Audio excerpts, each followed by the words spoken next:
সবাইকে নমস্কার জানিয়ে অনেক দিন বাদে আমি একটা বড় ব্লগ ভিডিও নিয়ে আপনাদের সামনে হাজির হলাম। আমি অনেক দিন ধরেই আপনাদের বড় ব্লগ ভিডিও দিতে পারছি না, কারণ বাড়িতে একটু সমস্যা ছিল এবং ফোনটাও কাছে পাই না, আগেই বলেছি। আর খুব সময়টাও কম, একটা সাধারণ কাজের সঙ্গে একটু যুক্ত হচ্ছি, তার জন্য সময়টাও কম পাচ্ছি। তো দেখুন, প্রথমেই যে দেখাচ্ছি যে আমি আর আমার বাবাই বেরিয়ে পড়েছি মানে মাধ্যমিক পরীক্ষার সেন্টারে। সেইখানে আমার ছোটো ননদিনীর ছেলে, খুব দুষ্টু ছেলে, নটি বয়, তো ওর আজকে এক্সাম মাধ্যমিকের। সবাই আশীর্বাদ করবেন ও পরীক্ষাগুলো যেন ভালোভাবে দেয়। পরীক্ষা ভালোই দিচ্ছে, আরও আগামী দিনের পরীক্ষা যেন ঠিকঠাকভাবে ভালোভাবে দেয়, সেই শুভকামনা করবেন, সবাই আশীর্বাদ করবেন। এই যে আমাদের সেই এক্সাম বয় আর কি, ও পরীক্ষা দেওয়ার জন্য যে রেডি আর কি, এখনই পরীক্ষার হলে ঢুকবে।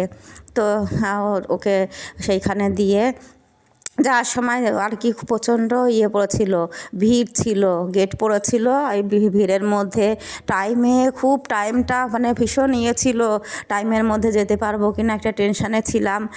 তো তারপরে আমরা ওকে সেইখান থেকে আমি আর আমার বাবাই টোটো করে আবার বাড়িতে এসেছি। এসে আমাদের সেদিন ছিল মানে স্কুলে পিকনিক, মানে শিক্ষামূলক পিকনিক বলতে পারেন। সেইখানে আমরা আবার এসে গেছি আমার বাবাইকে নিয়ে, আর আমার বান্ধবী আর কি, আমরা এসে গেছি। দেখুন কত মজা, কত আনন্দ হয়েছে সেদিন আমার, মানে বাচ্চাদের সঙ্গে কাটাতে যে কত ভালো লাগে, কত আনন্দ। ছোট্ট ছোট্ট শিশু আমরা সবাই মিলে একটা মানে শিক্ষামূলক আর কি পিকনিকের স্কুলে আয়োজন করা হয়েছে। খুবই আনন্দ হচ্ছিল, বাচ্চাদের সব নাচ গান, আনন্দ, খেলাধুলা সব মোটামুটি চলেছে।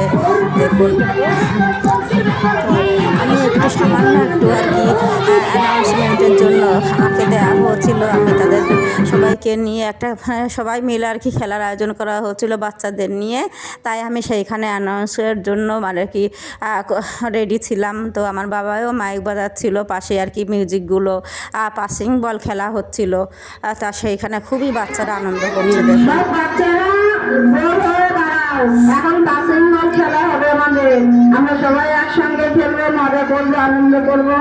আগে তো আমরা স্কুলে পিকনিক, তাই সবাই আমরা একসঙ্গে হয়েছি, খুবই মজা লাগছে, ভালো লাগছে সবাইকে একসঙ্গে। এখানে ফার্স্ট সেকেন্ড থার্ডকে পুরস্কৃত করার জন্য মাঠ করা হচ্ছিল, মানে দুটো দলে ভাগ হয়েছিল। প্রথমে খেলা হয়েছিল, ফার্স্ট সেকেন্ড থার্ডকে নেওয়া হয়েছিল, আবার দ্বিতীয় ভাগে হয়েছিল তাদেরকেও ফার্স্ট সেকেন্ড থার্ড নেওয়া হয়েছিল। আর আমরা যে সবাই ছিলাম সবাইকে আর কি খেলা সে সময় হয়ে ওঠেনি, কারণ আমরা এই পরীক্ষার হলে গেছি না, ওখান থেকে আসতে দেরি হয়ে গেছে, অনেকটাই দেরি হয়েছে, যার জন্য আমরা টাইমের মধ্যে যেতে পৌঁছাতে পারিনি। যার জন্য আরও বাকি খেলাগুলো আগেই ওরা কিছুটা খেলে নেচে আনন্দ করে নিয়েছে, আর আমরা যেটুকুনি পেরেছি বাকি সময়টা আমরা বাচ্চাদের সঙ্গে কাটিয়েছি। এই আনন্দ না ভাগ করে নেওয়ার নাই, কী যে আনন্দ, কী যে একটা বিশেষ দিন আমাদের গেল। এই দিনটা আবার ফিরে পাবো কি না জানি না, তবে যেই দিন যায় হয়তো সেদিন খুব ভালোভাবে যায়। এই আশাতেই চলি, আনন্দ করি, থাকি, বেড়াই, ঘুরি, সবাইকে নিয়ে মিলেমিশে থাকার চেষ্টা করি, নিজের আনন্দকে নিজে খুঁজে নিয়ে এইভাবেই চলার চেষ্টা করছি। সবার কাছে কামনা করি যে আমাদের আশীর্বাদ করবেন, যে এইভাবেই যেন এগিয়ে যেতে পারি, সবাইকে নিয়ে চলতে পারি। যে কি আনন্দ, আরেকবারে যে সবাই আমরা মিলে ফটো তুললাম, তুলে খুবই আনন্দে কাটছিল। এই আনন্দ তো আবারও বলছি ভাগ করে নেওয়া নাই, কোথায় এসছি, কীভাবে করছি সেটা বুঝতেই পারছেন। তারপরে দেখুন আমাদের রান্নার আয়োজন করা হচ্ছে, সেটা একটু দেখিয়ে নিলাম। তো আজ এই পর্যন্তই, টাটা বলে সবাইকে নমস্কার জানিয়ে এখানে শেষ করছি। তো এইভাবেই যেন ভবিষ্যতে এগোতে পারি।